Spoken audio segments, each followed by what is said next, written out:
Hello everyone, welcome to the Village of Words. The word relation for this video is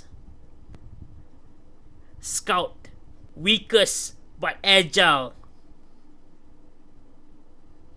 In an army, the weakest and most alone unit is the scout.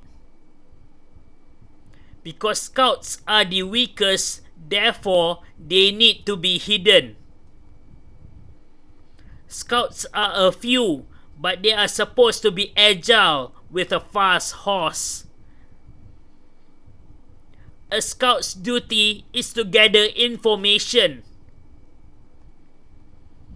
To gather information on the enemy's army or the topography of the area. Scouts move quickly to report back what they had learned. If a fort is under attack, they will send a fast messenger back to headquarters. The army trusts the scouts and whatever they had reported. So, I assume one of a scout has close relations with the commander. Next, I will be talking about modern spies. Spies are discreet, hidden, and do not attract attention. Spies are similar to assassins. In Japan, spies are called ninja shinobi and had existed ever since the 12th century. Like scouts, spies gathers information. But spies are not part of an active army and they live in the heart of the enemy. Spies live in the enemy's nation to gather information. And spies sends back the gathered information to the motherland. Spies could understand and speak the language of the enemy. Spies reads the newspaper, the mouthpiece of the government. Spies are also explorers and they guide new spies in the enemy's country. Furthermore, spies are indoctrinated and brainwashed thoroughly. One is clearly an enemy to another if one has a clear purpose or value. Therefore, the opposing enemy has clearly different values than you. A famous modern Israeli spy is Mossab Hassan Yusuf, also known as the Green Prince. Mossab is Palestinian and once spied against Hamas. Mossab had prevented terrorist attacks against Israelis from happening. As such, Mossab can be considered a hero to the Israeli. So, even if one is a native for one's country, one could still end up being a spy for another country. It takes sympathy and curiosity of trying to understand one another. Once one understands who is really right or wrong, one can pick sides.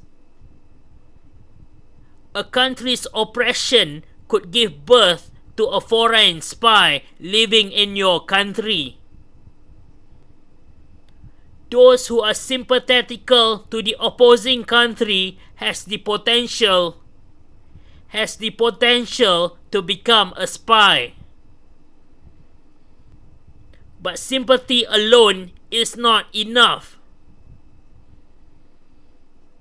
One needs to have a connection with the opposing country. Likewise, I would have been a spy for Israel if I had any connections to Israel. What I hate about Malaysia is that there is no free speech. Another thing about the Malaysian media is that they are liars and hides information. Well, I grew to dislike the Malaysian media. But even if I had lived in Israel, I doubt the Israeli media is any perfect as well.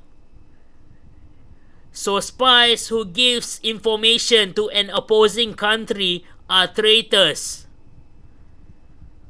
And traitors are usually killed or imprisoned. I used to watch Euronews, an European news outlet. Watching foreign media, I saw discrepancy with the local news. Therefore, I suspected that the Malaysian news are hiding some facts,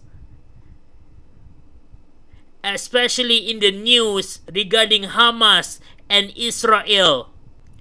In modern times, we can say the foreign relations department of any organization are actually spies. The organization pays money for spies and explorers to explore a place, to gather information and ascertain what can be of use for the organization. We have seen in movies that spies have some cash laying around. Spies' main objective is to gather information. Even if a spy works a job, it is to gather information. Hence, there are spies that gathers information. And there are spies that monitors a target.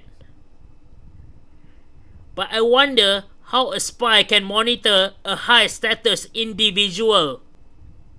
Normally, one cannot even get closer to a high-status individual. Even if a spy gets closer to an important target using connections, but then, how can one have important connections in a foreign land in the first place? Besides that, there are also spies that works as assassins. Mainly in television depiction, those spy assassins are female.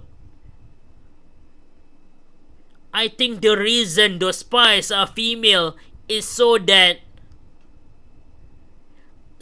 those spies may approach the target more easily. Those female spies are trained in seduction and flirtation, and would even sacrifice sex to get closer to the target,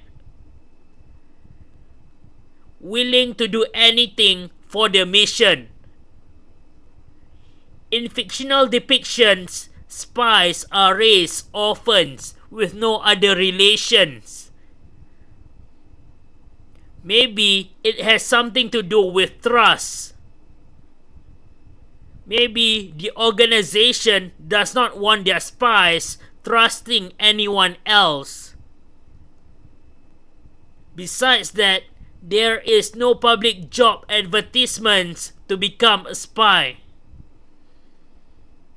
Scouts in an army, on the other hand, are part of the enlisted army. They are picked as scouts because they are agile and fast enough. Finally, I once had a paranoia that I was part of a Nazi mind control program. My brain was implanted electrodes to communicate telepathically. And American and Russian spies came to bring me out and abroad. Part of the spy program are famous actors and actresses. and I had visually hallucinated that the cast of Avengers came to see me. Another paranoia that I have is that spies communicate with music. Any background music that I hear can turn into speech. Conclusion: Scouts and spies are the weakest and most lone unit. Scout and spies gathers information. Scouts are agile as they move in the battlefield. Scout and spies are meant to be hidden and discreet. That's all for this video. Hit like, share, or comment down below.